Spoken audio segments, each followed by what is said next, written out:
Team name is the Navigation Sensation. So you're probably wondering why on the board currently.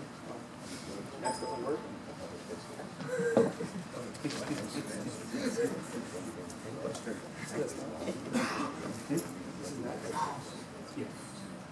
That's next. If the escape drops out, just hit that. Anyway, so you're probably wondering why currently on the board you see a portable dishwasher feasibility study. So the first 3/4 or so of the semester, we spent trying to figure out how to create this portable dishwasher. So for the next few slides, I'm going to discuss with you and tell you about how that went. So the original concept and the original design behind this dishwasher was to be a countertop dimension sized dishwasher to serve the same functionalities as a standard unit. It would be provided power from a wall outlet. It would be provided as water from tanks. 2 tanks, a main tank, and a dispensing tank. So if you look at the diagram, so back here is the main tank, and then underneath, which wasn't modeled yet, would have been the dispensing tank. This was going to have an ergonomic design to allow it to be moved, and hopefully hold enough water to be able to make it through 3 total cycles with a rinse cycle at the end. And this sizing that we used was supposed to be targeted toward residencies such as 1 to 2 person apartments that can't fit or afford a full-size dishwasher to be plumbed into their actual apartment. So here was our conclusions and why this study failed, so we can move on. This project was a multidisciplinary task in a lot of realms. Of course, it encompassed EE and CE concentrations, but one of the big issues with this was that it was very, very heavy mechanical orientations toward it. Even bigger problem, which ended up being our point of failure, was the fluid dynamics of the system. Actually, that previous model was modeled in ANSYS fluid dynamics and was eventually going to be tested to actually give us a fluid simulation. So what happened was we calculated our flow rate from our actuator, and to achieve 20 psi, which is the minimum standard from General Electric's units, to achieve a standard of 20 psi, the flow rate that we would have got out of it was 0.2 liters per second from only a 2 millimeter in radius dispenser, expelling 0.23 liters per second of water. So of course, as you can imagine, to be able to expel that much water to adequately clean our dishes, we wouldn't be able to sustain that type of force from the PSI and actually have this to be a maneuverable dishwasher, which poses the idea of why people haven't created this yet. So design was no longer portable. So that moves us on to our current design, the unmanned ground vehicle, the UGV, or more specifically, the the Wildfire Supplier autonomous driving support vehicle. Here's just a basic outline of what we're going to talk to you guys about today, about our actual project. And I'll pass it over to Hayden now to give you a basic analysis of what we're going to do moving forward. Hi, my name's Hayden, and I'll be talking to you today about the project motivation and the requirements of our system. So, as the name suggests, even if you didn't understand it, the Wildfire Supplier will bring extremely important supplies to our firefighters while they are battling blazes that ravage our land. So as of right now, a wildfire in Gatlinburg in Tennessee just ended. It lasted for around 2 weeks and 200 firefighters were deployed. These firefighters, over the 2 weeks, diminished their supplies extremely quickly. This includes their water, food, and food. Our vehicle will be able to traverse these difficult terrains and deliver these supplies to firefighters. Our vehicle will be able to avoid such obstacles as path blockages, for example, down trees. It will be able to detect ledges, so it won't fall off cliffs, and it will also be able to detect fire so that the supplies and the system itself will not be compromised during the mission. It also utilizes GPS to pinpoint the destination and to reroute the system during operation.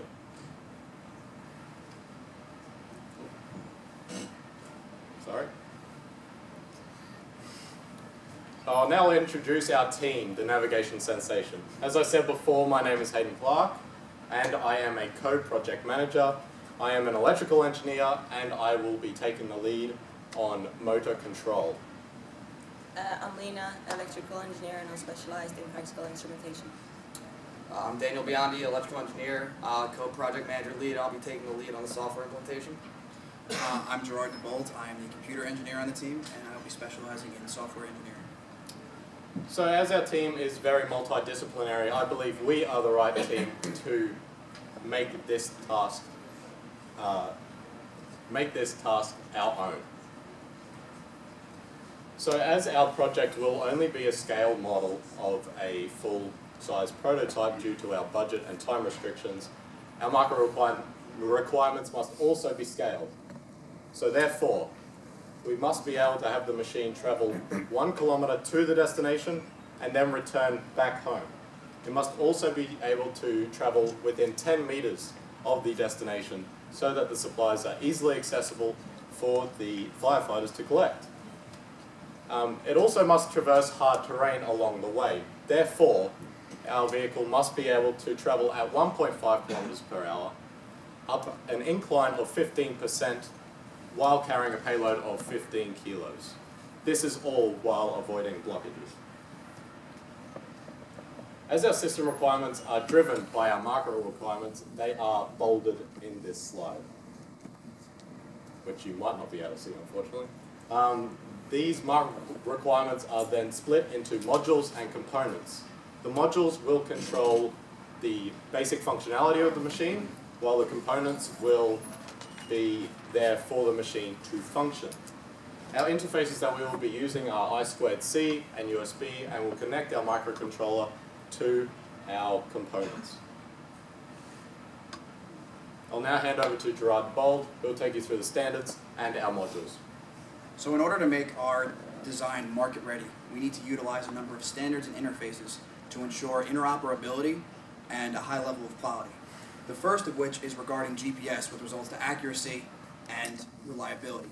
The accuracy, as Hayden mentioned, has to be within a 10-meter radius of where we designate the location to be. The reliability portion comes in the fact that if there's any failure on the GPS end, if it loses its signal or so forth, it has to relay that to the rest of the system. Next we have EECE410, which is a serial interface, and we would utilize that to connect up our microcontroller to our slower peripherals, hoping that our slower peripherals don't slow down our faster microcontroller. Next we have USB. At the start, we will connect up a computer via USB to our Arduino, and what we will do is enter the initial destination and then remove the computer and allow the vehicle to operate on its own. Lastly, we have a standard for rechargeable batteries, specifically those connected to microcontrollers. This is really important for us because if our microcontroller battery fails, then the entire system is no longer autonomous and it's useless. So here's a high-level system description for the software. As you can see up top, you start with the destination received. So someone would enter the destination, as I described, from a laptop over USB. And once that happens, the first thing that you do is look for object detection. Now the way we modeled this was based on a real-time system where different functions have different levels of priority. Object detection would be the highest level of priority. So if this happens, we have to pull into this function and stop everything else. What happens in here is we utilize ultrasonic sensors to determine if there are obstructions within a certain range away from us. And then we will turn accordingly based on which sensor on the front of the vehicle picks up the obstruction.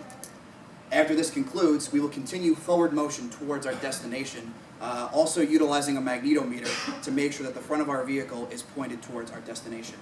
And then we will delay as a form of reset and set back into this object detection loop and try to detect an object, and again, run through the same loop if yes, and if no, continue down that middle line right here. So this is the ideal layout for a body, our prototype. We chose the size so it could contain and hold a payload up to 15 kilos, which would include the supplies for the firefighters. The back wheels will be independently connected to the motor on each side of the vehicle, using gears, so it would increase the output torque. Turning the vehicle will be implemented by varying the speed of each of the motors. The front axle of the vehicle will be built so it can slightly pivot with a sizable resistance applied, so when turning the vehicle, it will be accomplished smoothly. Our ultrasonic sensor will be in the front corners at 45 degrees angle, so you can detect on which side the obstacle is coming, so you can avoid and turn the other way. This is a circuit to show how our motors is connected to the Arduino. Our motors will be controlled by pulseless modulations, which will control the speed of the motor through a BJT. Our motor will operate in 4 modes: reverse, forward, reverse, and braking. So when Q1 and Q4 is enabled, it will go in forward mode. When Q2 and Q3 is enabled, it will go in reverse mode. And when Q2 and Q4 is enabled, it will go in braking mode.